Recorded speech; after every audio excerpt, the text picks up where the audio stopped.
Assalamu alaikum, I'm Aisha and you're watching Samaa News. Here are today's headlines.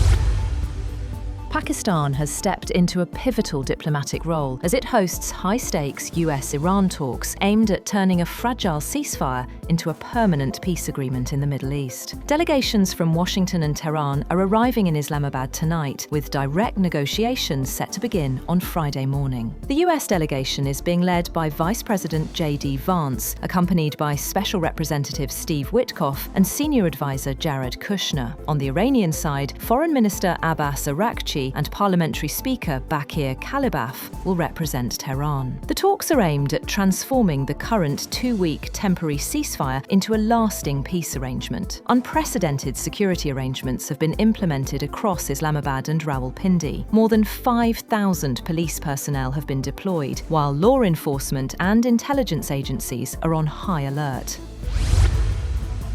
The White House has confirmed that President Donald Trump is dispatching a high-level negotiating team to Pakistan, led by Vice President JD Vance, for talks with Iran. Press Secretary Caroline Leavitt said the first round of negotiations will take place on Saturday. U.S. Envoy Steve Witkoff and Senior Advisor Jared Kushner are also part of the delegation as diplomatic efforts gather pace. Meanwhile, Vice President Vance says a deal to end the conflict is possible if Iran negotiates in good faith. Speaking during a visit to Hungary, he said President Trump has directed the negotiating team to work toward an agreement.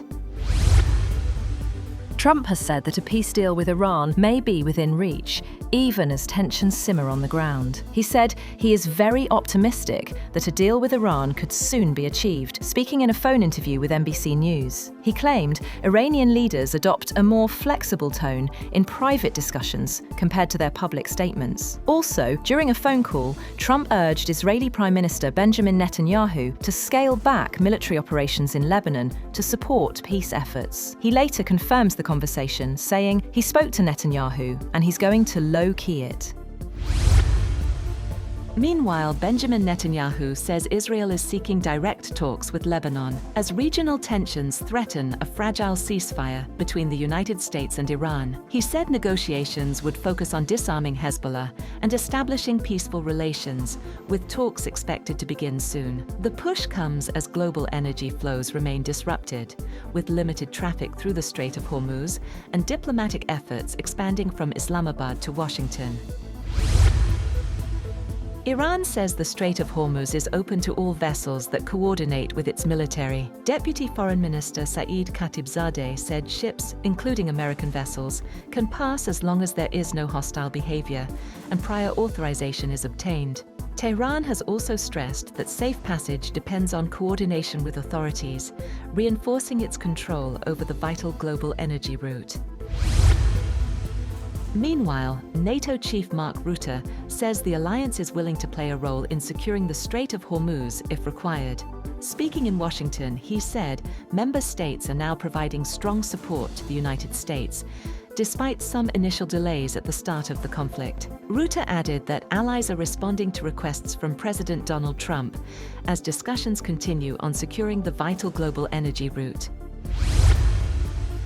Attacks on Saudi energy facilities have cut the kingdom's oil production capacity by around 600,000 barrels per day and throughput on its east-west pipeline by about 700,000 barrels per day. Saudi state news agency SPA reported, citing an official source at the Ministry of Energy, that the latest attacks also disrupted operations at key oil, gas, refining, petrochemical and electricity sites in Riyadh, the Eastern Province, and Yanbu Industrial City. One pumping station on the east-west pipeline was hit, reducing throughput by about 700,000 barrels per day. The Manifa oil field and Kurais facility were also hit, reducing production capacity by a total of 600,000 barrels per day.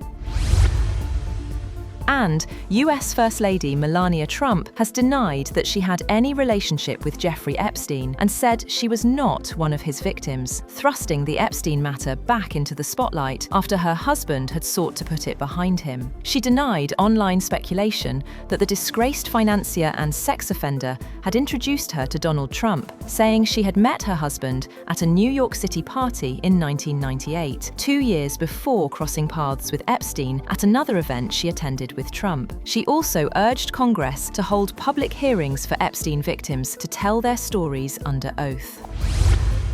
That's all for now. For more updates, visit www.samaa.tv. Thank you for watching Samaa News.